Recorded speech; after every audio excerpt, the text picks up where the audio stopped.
Bismillahirrahmanirrahim. Assalamualaikum warahmatullahi wabarakatuh. Alhamdulillah, alhamdulillahilladzi hadana lihadza wa ma kunna linahtadiya laula an hadana Allah. Asyhadu an la ilaha illallah wahdahu la syarika lah wa asyhadu anna Muhammadan abduhu wa rasuluh la nabiyya ba'dah. Allahumma shalli wa sallim ala sayyidina Muhammad wa ala alihi wa ashabihi wa mawala. Amma ba'du.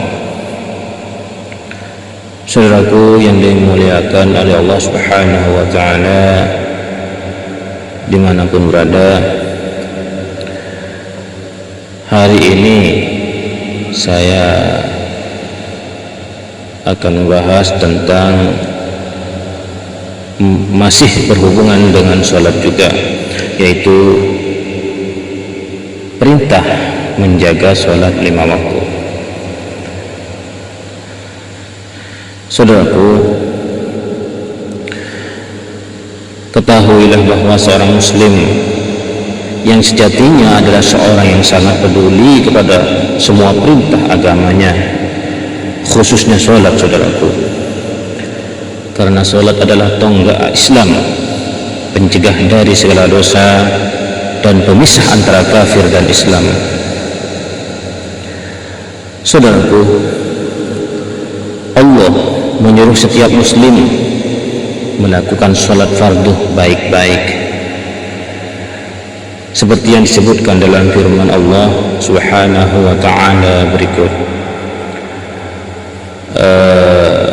A'udzu billahi minasyaitonir rajim. Bismillahirrahmanirrahim. Hafidhu 'ala sholawati was salatil wusta wa qumu lillahi qanitin. Yang artinya, peliharalah dengan baik waktu-waktu mengerjakan sholat, dan terutama waktu sholat wusta, dan dirikan sholat untuk Allah dengan khusyuk. Surat Al-Baqarah ayat 238. Saudaraku, dan juga Allah akan mengancam dengan siksa yang keras bagi mereka yang meninggalkan sholat secara sengaja. Saudaraku, meremehkan sholat, pada saat waktunya sholat tiba dia masih nyantai.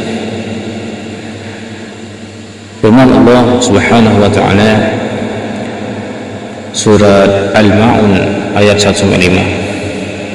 A'udzu billahi minasyaitonir rajim. Bismillahirrahmanirrahim. Ara'aital ladzi yukadzibu bid-din fadzalikal ladzi yad'u'al yatim wa la yuhaddu 'ala ta'amil miskin fawailul lil musallin alladzina hum an salatihim sahun. Sadaqallahul azim. Yang artinya, saudaraku, tahukah engkau Muhammad seorang yang mendustakan agama? Ia adalah seorang yang tidak mau menyantuni anak yatim, dan ia tidak mau menganjurkan orang-orang untuk memberi makan kepada orang miskin. Maka celaka sekali seorang yang sholat, yaitu orang-orang yang lalai dari sholatnya. Saudaraku yang dimuliakan oleh Allah Subhanahu wa ta'ala, yang dimaksud menjaga sholat ini, saudaraku, adalah melaksanakannya pada waktu-waktu yang telah ditetapkan oleh Allah Subhanahu wa ta'ala, melakukannya berjemaah di masjid-masjid, melakukannya dengan melaksanakan semua persyaratan, rukuk dan kewajibannya yang telah ditetapkan oleh Allah Subhanahu wa ta'ala. Saudaraku, siapapun yang mengurangi salah satu dari semua itu, maka ia tidak termasuk orang yang menjaga sholatnya baik-baik. Selain itu, saudaraku, setiap muslim diwajibkan peduli kepada semua sholat 5 waktunya. Jika seorang muslim meremehkan salah satu dari sholat 5 waktunya, maka ia termasuk orang yang meremehkan sholat 5 waktu yang diperintahkan oleh Allah Subhanahu wa ta'ala. Di zaman ini, saudaraku, banyak kaum muslimin yang meremehkan sholat asar dan sholat subuh yang umum, saudaraku. Sholat asar banyak diremehkan kaum muslimin karena sebagian pegawai pulang dari tempat kerjanya setelah zuhur, kemudian mereka tidur sehingga sholat asarnya berjamaah diakhirkan dari waktu yang telah ditetapkan. Padahal sholat asar merupakan sholat yang harus diperhatikan, saudaraku, karena ia termasuk sholat wusta yang Allah menyuruh kita menjaga baik-baik semua sholat fardu, khususnya sholat asar, yaitu sholat wusta, atau ya sholat asar itu, saudaraku, seperti yang disebutkan Allah dalam firman-Nya, a'udzubillahi minasyaitonir rajim, bismillahirrahmanirrahim, hafidhu 'alas shalawati was shalatil wusta wa qumu lillahi qanitin. Surat Al-Baqarah ayat 238, yang artinya peliharalah dengan baik waktu-waktu mengerjakan sholat, dan terutama waktu sholat wusta, yaitu sholat asar, dan dirikan sholat untuk Allah dengan khusyuk. Saudaraku yang dimuliakan oleh Allah Subhanahu wa ta'ala, para ulama berpendapat bahwa sholat wusta adalah sholat asar. Karena apa ya? Karena banyak dalil-dalil yang mengisyaratkan demikian, saudaraku. Dalam salah satu sabda Nabi Sallallahu Alaihi Wasallam disebutkan ancaman bagi yang meremehkan sholat asar. Man taraka sholatal asri faqad hafidha 'amaluh. Siapapun yang meninggalkan sholat asar, maka pahala amal kebajikannya gugur. Ibnu Umar radhiyallahu anhu menuturkan, saudaraku, siapapun yang mengakhirkan sholat asar, maka ia bagai seorang yang meniadakan keluarganya dan hartanya. Na'udzubillah min dzalik, saudaraku. Saudaraku, semoga kita selalu dalam lindungan Allah Subhanahu wa ta'ala dan terus istiqomah dalam menjalankan perintah-perintahnya dan menjauhi semua larangan-larangnya, wabil khusus sholat, saudaraku. Saudaraku, jika ancaman itu ditujukan bagi seorang yang mengakhiri sholat asar hanya sekali, saudaraku, lalu bagaimanakah jika seorang sudah terbiasa mengakhirkan sholat asarnya karena ia terlelah atau terlelap dalam tidurnya? Sebaiknya takutlah kamu kepada Allah dan bertobatlah segera dari perbuatan ini, saudaraku. Kerjakan semua sholat fardu secara berjamaah dan tepat pada waktunya, saudaraku, khususnya sholat asar. Saudaraku yang dimuliakan oleh Allah Subhanahu wa ta'ala, jadikanlah waktu tidur dan istirahat setelah melakukan sholat fardu, dan jadikanlah dirimu sebagai tuntunan yang baik bagi orang lain, dan jangan menjadikan dirimu sebagai tuntunan yang buruk bagi yang lain, saudaraku, agar kamu tidak menanggung dosa-dosa dan dosa-dosa orang lain. Saudaraku yang dimuliakan oleh Allah, adapun salat fardu subuh nilainya sangat besar juga, karena pada waktu salat subuh itu para malaikat menghadirinya seperti yang disebutkan dalam firman Allah, A'udzubillahi minasyaitonirrajim, Bismillahirrahmanirrahim, wa Qur'anal fajr inna Qur'anal fajr kana mashhuda. Surat Al-Isra ayat 78, saudaraku, yang artinya sesungguhnya membaca Quran di waktu sholat fajar disaksikan para malaikat. Yang dimaksud dengan Quranul Fajr adalah sholat subuh, saudaraku. Dinamakan demikian karena bacaan Al-Quran yang dibaca pada waktu sholat subuh dibaca panjang. Ya, adapun arti disaksikan adalah dihadiri. Arti disaksikan itu adalah dihadiri para malaikat, yaitu para malaikat di bagian malam dan para malaikat di bagian siang. Seperti yang disebutkan dalam Sahih Bukhari dan Sahih Muslim radhiyallahu an, bahwa Nabi sallallahu alaihi wasallam bersabda, para malaikat penjaga malam dan malaikat penjaga siang saling bergilir di antara kalian. Mereka berkumpul pada waktu sholat subuh dan pada waktu asar. Para malaikat yang bermalam di antara kalian naik dan mereka ditanya oleh Tuhan mereka, padahal dia lebih mengetahui tentang kalian daripada mereka. Bagaimanakah kalian tinggalkan hamba-hambaku? Jawab para malaikat, kami meninggalkan mereka ketika mereka melaksanakan sholat subuh, dan kami meninggalkan mereka ketika mereka melakukan sholat asar. Abu Malik Asy-Syafi'i menuturkan dari ayahnya bahwa Rasulullah sallallahu alaihi wasallam sabda, "Man shalla subha fa huwa fi dhimmatillah wa hisabuhu 'ala Allah." Siapapun yang melakukan salat subuh, maka ia di bawah perlindungan Allah dan perhitungannya pun terserah kepada Allah Subhanahu wa taala.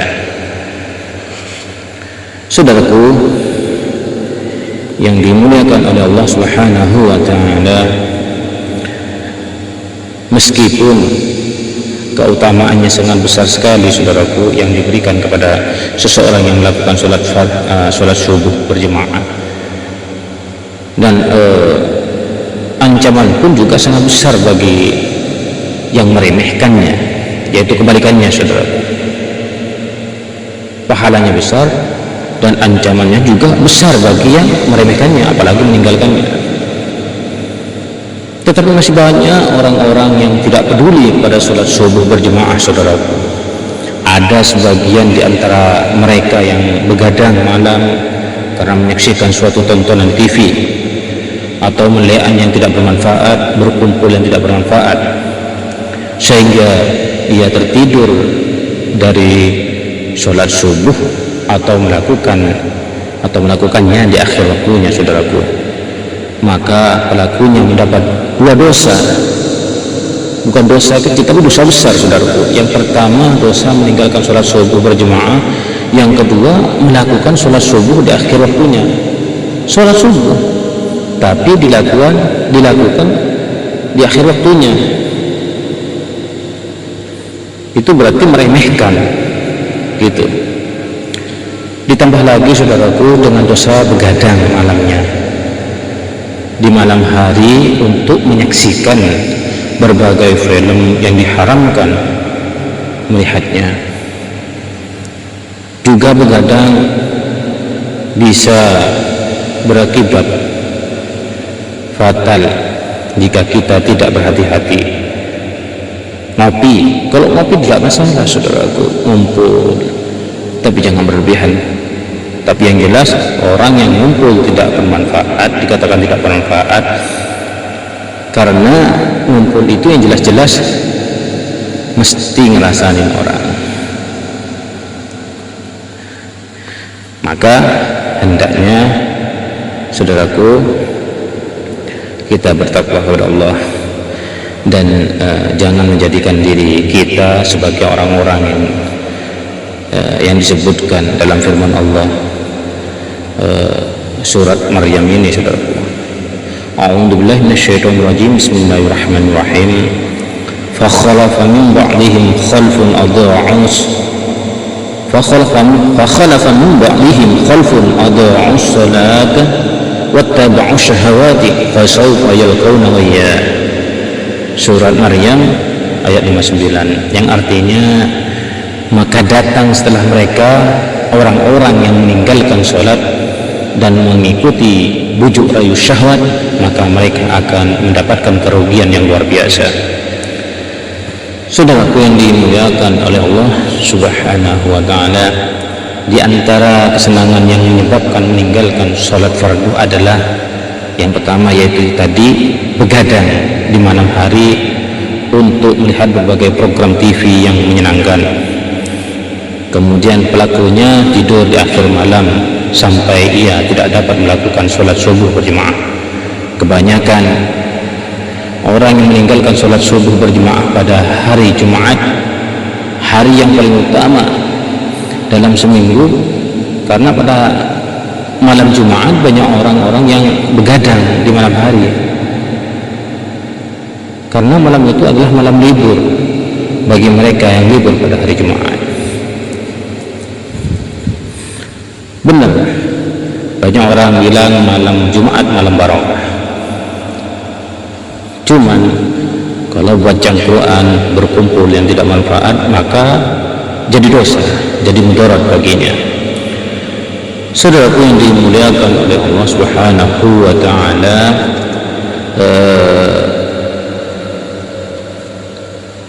terakhir takutlah, saudaraku, takutlah kepada Allah, ingatlah Allah, dekatkan diri selalu kepada Allah, perhatikan waktu-waktu sholat fardu, tidurlah di waktu dini agar engkau bangun di waktu dini untuk melakukan sholat. Ketahuilah bahwa apa saja yang menyebabkan seseorang lalai dari sholat fardunya atau menyebabkan ia mengakhirkan sholat fardunya karena pekerjaannya atau bisnisnya atau tidur karena kelelahan, semua itu adalah perbuatan yang haram. Allah memperingatkan kita dalam salah satu firman-Nya, yaitu surat Al-Munafiqun ayat 9. A'udzu billahi minasyaitonir rajim. Bismillahirrahmanirrahim. Ya ayyuhalladzina amanu la tulhikum amwalukum wala auladukum an dzikrillah. Hai orang-orang yang beriman, janganlah harta-harta kalian dan anak-anak kalian menyebabkan kalian lalai dari mengingat Allah. Surah Al-Munafiqun ayat 9. Dan juga Allah Subhanahu wa ta'ala berfirman dalam surat Al-Jumu'ah, A'udzu billahi minasyaitonir rajim. Bismillahirrahmanirrahim. Ya ayyuhalladzina amanu idza nudiya lis-salati min yaumil jum'ah fas'au ila dzikrillah wa dharul bai'. Dzalikum khairul lakum in kuntum ta'lamun. Shadaqallahul azim. Yang artinya, saudaraku, hai orang-orang yang beriman, jika telah dikumandangkan panggilan untuk sholat Jumat, itu sholat Jumat, maka segeralah kalian memuja ke tempat untuk mengingat Allah, yaitu masjid, dan tinggalkanlah jual beli, yang sedemikian itu adalah lebih baik bagi kalian mengetahuinya. Surat Al-Jumu'ah ayat 9, saudaraku. Sehubungan dengan firman Allah ini disebutkan bahwa Nabi Sallallahu Alaihi Wasallam diperlihatkan pada malam Isra Mi'rajnya sekelompok orang-orang yang membenturkan kepala mereka masing-masing dengan batu besar. Setiap kali kepalanya hancur, maka kepalanya segera kembali seperti semula. Demikianlah kejadian itu terus berulang kali, saudaraku, sehingga beliau, yaitu Nabi Muhammad Sallallahu Alaihi Wasallam, bertanya, siapakah mereka wahai Jibril? Malaikat Jibril menjawab, mereka adalah sebagian dari umatmu yang kepala mereka merasa berat untuk melakukan sholat fardu. Demikian, saudaraku, semoga kajian sesingkat ini mudah-mudahan bermanfaat. Seperti biasa saudaraku, kurang lebihnya saya minta maaf. Akhirul kalam, assalamualaikum warahmatullahi wabarakatuh.